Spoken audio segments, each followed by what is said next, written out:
Hi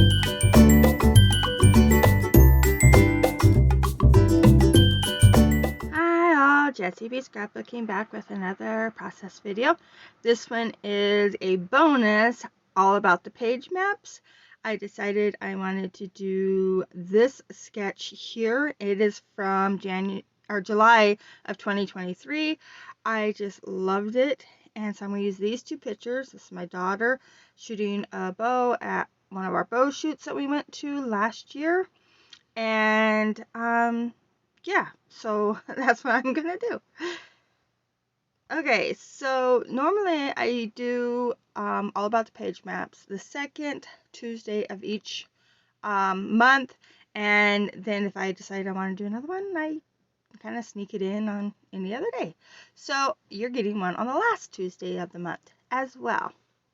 So I am using the sketch. I've seen it. I was flipping through the newest July, well, I guess there's August is newest, but I was looking at the July page maps, and this one caught my attention, and so I seen it, and I went and made this layout, but I actually never went back really and looked at it very well again. I just looked at it the one time.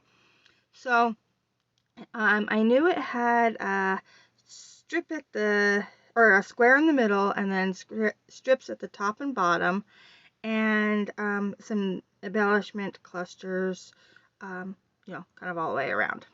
So yeah, that's what I end up doing. So here are my strips. I'm going to use this black and pink one at the top, and then just a black one at the bottom. And here's what I'm trying to decide how long to make that bottom one. And then I'm going to get these going, or not going, I'm going to get these adhered down and then decide I want to distress them afterwards. So yeah, I didn't think about it beforehand, but I was noticing that the white stripe paper was definitely fading into the background a little more than I wanted it to. I wanted it to kind of fade in but not completely get lost. So I'm just using this piece of paper here to make sure my square is square. So my square is straight on the page, and then I'm putting the pink on top and then overlapping that black. And here's where I'm like, yeah, I need to distress this or something. So I just used my scissors. I was thinking about ink, but then I didn't want to get ink all over the page, and that would be bad. So I'm just using my scissors and just giving it some distressed look. And then I'm going to use my fingers on this black piece because I knew I couldn't get the scissors into there very well. So get that all here down, and I'm really liking how that's looking.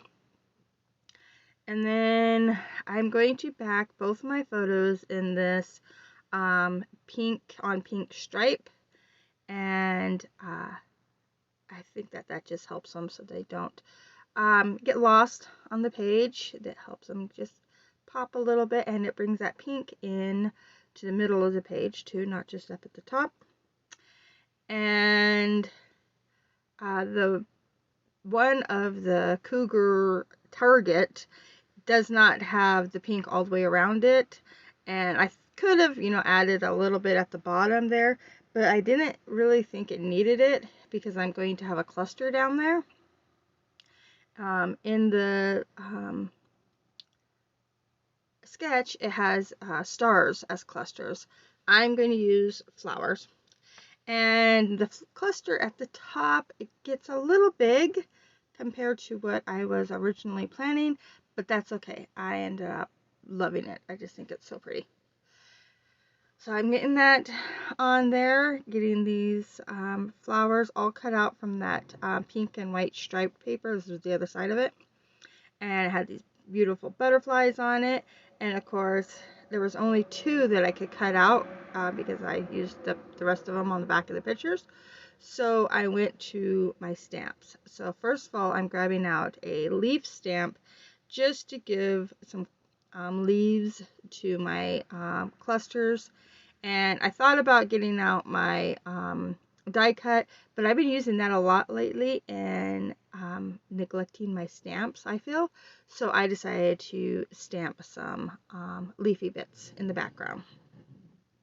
So that's what I'm doing here, and I'm using two different ones, and just so, oh, excuse me, just so that they can go in two different directions. And I really like these. So, and I just have them behind the clusters, so the flower clusters, so they don't have to be the perfect stamp. And they aren't because I didn't put anything underneath. I wasn't on a foam pad or anything, and so I just cover up kind of what is not really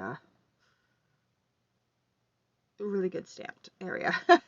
And then I'm bringing in the butterflies, like I said, and so I'm using, I think I used 3 butterflies on here, 2 small ones and a little bit bigger one, and I did the leaves in green, and then I'm just doing the butterflies in black.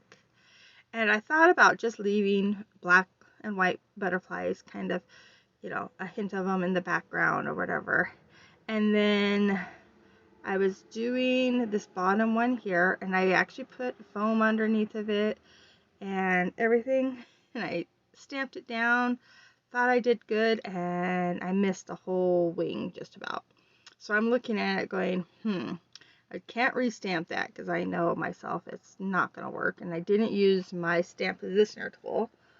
So I just leave it for a little bit and trying to figure out what I want to do with it.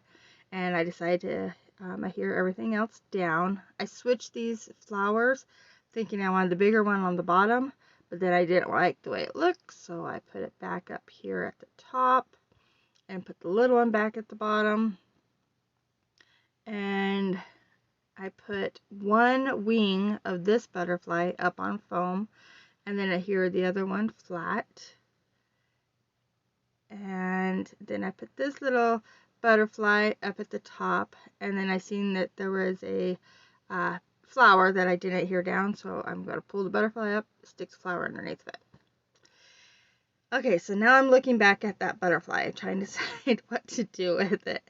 And then I thought, okay, well, I'll bring out my gel pens. So these are gel pens, and there is plain and sparkly. And so I grabbed the green, and I am just coloring in this butterfly in kind of a minty green, darker than mint though. So it's a really pretty green anyway. And I'm using both the sparkle and the non-sparkle, but I ended up liking the sparkle more, so I actually go back over it all. And then I'm using a blue on the outside of the wings and on the body. And I liked how that looked, so I used the blue up on the top butterfly because I didn't want to just have one colored. And then I'm using the green in the center of this little butterfly, and then I just use my finger and kind of smear it out to the outside edges. And I probably should have used like a Q-tip or something, but it worked out, and I ended up fixing the little bit of smudge that went outside of the butterfly off camera. But yeah, I liked it. And then I had this little butterfly here that was hanging out on my desk, and so I just plopped it on there. I know it's a different color green, but I didn't care. Butterflies are all different colors. So I put that down, and then I grabbed this, I believe it's a Chamel. Yeah, it's a Chamel sticker book, and I put a little tag at the bottom that says, I believe in magic. And then I'm just adding some little dots from the upper left corner down to the bottom right corner, and just for some scattering bit. I thought about using sequins, and then I remembered that these little dots were in this book as I'm flipping through, and I thought, oh, those will work perfect. So I'm just getting them scattered down.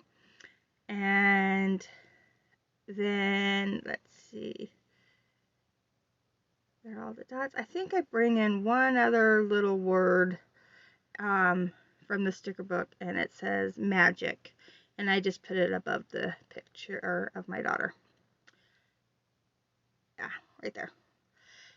So that's all the stickers and everything. And so I'm looking at this, and I remembered that there was like faux stitching on the what you call it, sketch.